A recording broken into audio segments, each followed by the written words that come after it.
pagkakataong susubok sa pagmamahal ng tao sa hayop. Mga trahedyang mag-iiwan ng lamat sa ating mga damdamin. Pero mailan namang naggagawang magamit ang tila masamang karanasan para lalong magpakita ng pagmamalasakit. Pero paano nga ba manunumbalik ang tiwala at maalis ang takot ng isang tao sa hayop na minsan na siyang nasaktan at naglagay sa kanya sa bingit ng kapahamakan? Panoorin natin ito.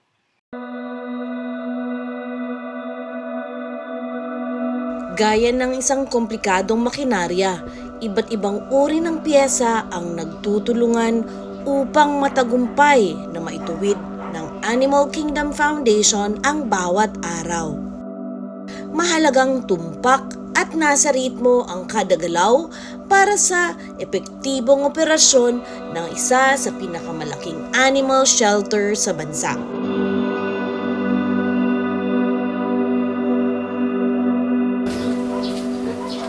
Isa sa mga bahagi ng mekanismo ay si Marty, na nagsisilbing langis para sa maayos at tuloy-tuloy na andar ng grupo.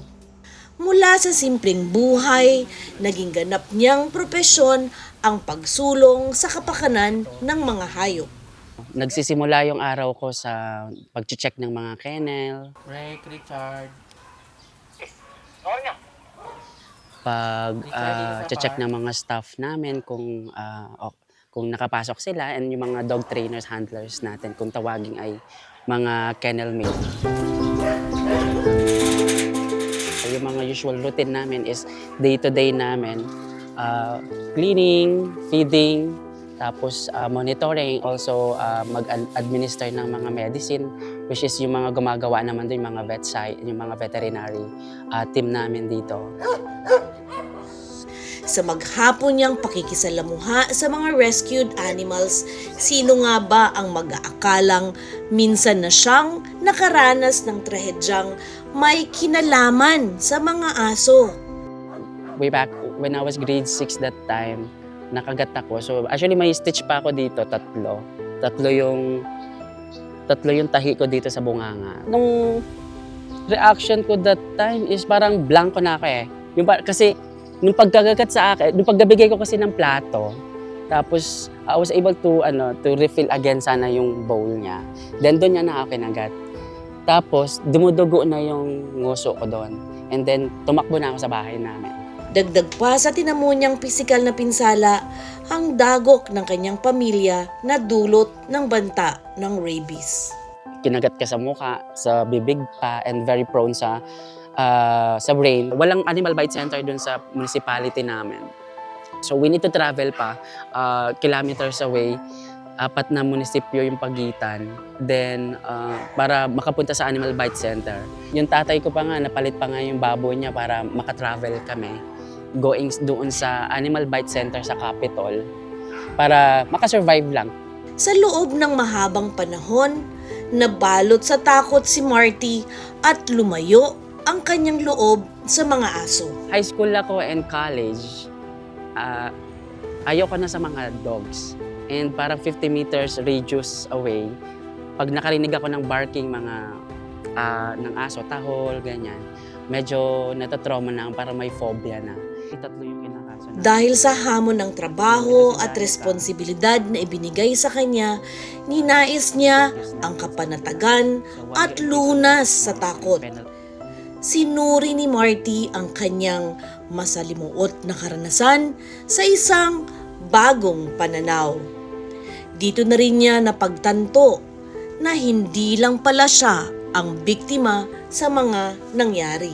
Nangyari dun sa dog na yun, after ako nakagat, pinatay yung chewing ko. Kasi ang alam nila pag pinatay mo ang aso, parang masasave ka sa rabies. Yung memories mo from trauma, pwedeng mabago naman. Kung paano mo i-way na how to rehabilitate yourself also. Ang Animal Kingdom Foundation ay isang lugar para sa rehabilitasyon hindi lamang ng mga hayop kundi pati na rin sa mga tao. Ang mga nilalang na dating kinatatakutan ni Marty ang ngayoy naging kaagapay pa niya sa paghilom. Ang dami kong mga students here na mga same case, dog bite victim sila, and then sobrang takot nila din sa aso. When I shared my story, sabi ko, hindi lahat ng aso is gano'n. Try to overcome yung fear na yon, kasi hindi lahat ng hayop or ng aso or pusa na naging cause ng pain. Kung dati ay masamang alaala ang turing ni Marty sa kanyang karanasan, ngayon ay nagsisibi na itong mabisang paalala sa kahalagahan ng pagrespeto at pagkilala ng mga tao sa iba pang mga nilalang. Maging aware tayo sa space kasi every dogs, every animals, they need space. Before we interact with the dogs or any animals, kailangan natin alamin muna kung ano ba yung temperament nila, personality. Ang mga sugat ng kahapon na nagpapaalala sa atin ng mga karanasan at pagsubok sa buhay. Madalas, nagbibigay ito sa atin ng lakas ng loob, tapang at inspirasyon na magdadala pala sa isang adhikaing dati ay nababalot lamang ng pangamba o posibleng galit. Tulad ni Marty na hindi nagpasakop sa kanyang takot o trauma. Ngayon, isa na siya sa mga nagsusulong at tumutulong sa mga aso at pusa bilang isang animal welfare advocate. Sa katunayan, isa pa nga siyang shelter administrator ng Animal Kingdom Foundation. Dahil hindi lamang tayong may kwento, pati na rin ang ating mga alagang hayop. Ako po si Attorney Heidi. Magkita-kita tayong muli sa susunod na Sabado. Dito lang sa Hayop sa Kwento.